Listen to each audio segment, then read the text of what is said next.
Well, at the end, empty, obviously, because it was a very emotional game, and disappointed because we didn't get the 3 points. That after all what happened in the game, I still believe that we deserved. But yeah, we have to look in the mirror.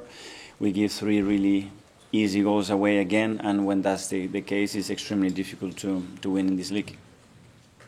Is it hard when your players are feeling like they were at the final whistle to remind them that if they win at City, the title's in their hands again? It's just they want it so much, you know. It's me personally, what I've experienced there, not only with the players, with the staff, and with our supporters, it was incredible because I know how difficult it is. And after 1-0, you make a big mistake, you concede, you know, and then you make another mistake and 2-0.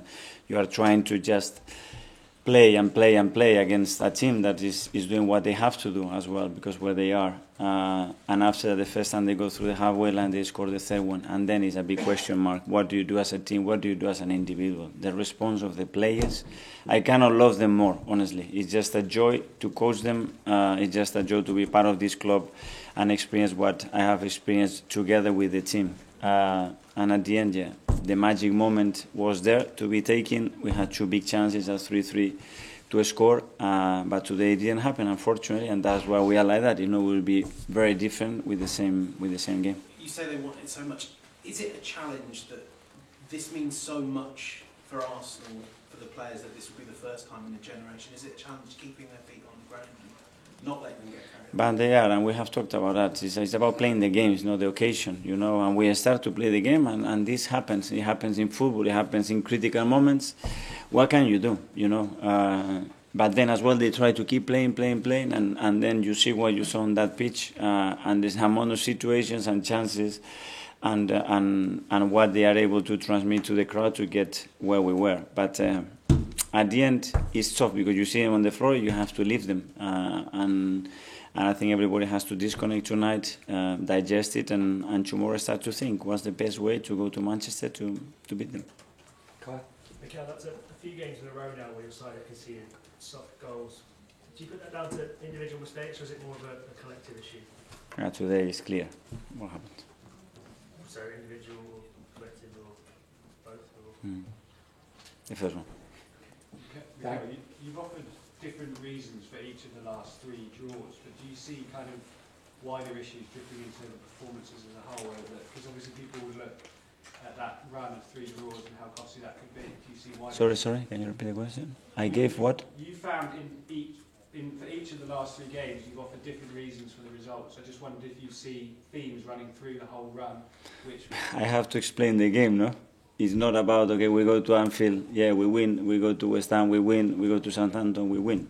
Because at the end, when I win, I give explanations. When I draw, I try to give you the right explanations. Today is clear. You cannot concede 3 goals the way we did to win games in the Premier League. Unless you make a miracle and a performance like we did in the last 40, 50 minutes, that you still have the chance to win it. What do you think such a contrasting performance puts you in terms of your state of mind and your confidence for the next game at the Etihad? Well, hopefully more belief, because at the end of the day, when you are able to do what they've done against the odds and in a really difficult context, you have to believe in what you can do. But today is tough just to think what happens today, because now we are focusing on what just happened and what they've been through. Hi Mikel, are you encouraging the players to embrace this pressure? Because if they've got this pressure, it means they're in a good spot, as pressure makes diamonds as such. Absolutely, to enjoy it, to enjoy the moment we are in, to enjoy the position we are in, and to play every single ball with that emotion and with that purpose, the purpose that I see every single day in what they do. And on a positive note, Gabriel Martinelli scored his 14th Premier League goal this season. You must be absolutely delighted with how he's done the whole season. Yeah, for sure. You know, you're not in the position that we are in if individually you don't have players performing consistently throughout the season, and for sure Gabi is one of them. Mikel, yesterday you said you wanted the team to kind of make things boring for everyone. I guess you meant maybe having that control over the game so it isn't as exciting as it was tonight. How do you kind of get back to that where people aren't as excitable and maybe you have a bit more control? Yeah, it was impossible today when after 1 minute we do what we've done, but yeah, you want to take the game to a lot of periods, especially after 25 minutes and after what happened in the second half in the last 30. But you have to go through the other moments, and when you have to navigate through that, we have to do better than what we've done. Without putting too fine pointed, you have to go from the last few results to maybe the hardest challenge in Europe right now, beating City away. Have you thought about how you approach that? Is it about kind of building the confidence of players again, or what is the outlook?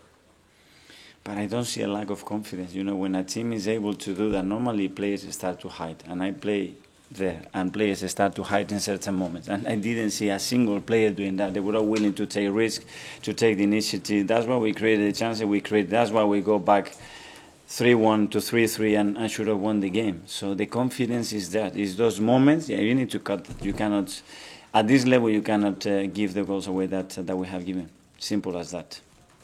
Nick? Trossard had a big impact, as usual, when he came on.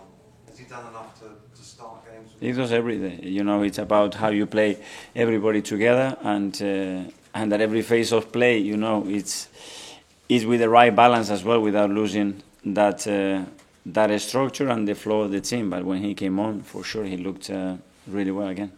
Was it tough for Fabio Vieira tonight? Was it a difficult match for him? It was a difficult match for a lot of players, I think. But for Fabio, he hasn't played enough minutes. You know, he had good periods, but the game starts as well. Instead of going 1 or 2-0 up, and then everything goes in the favor, it starts to go in the game in a much more difficult way, and that doesn't help. Mark, last one. It's 3 goals in a row now. You look at how City doing and seem to be sweeping everyone aside. Do you understand why, to most people, City are now favourites for the title? I can't control that. Thanks all. Thank you.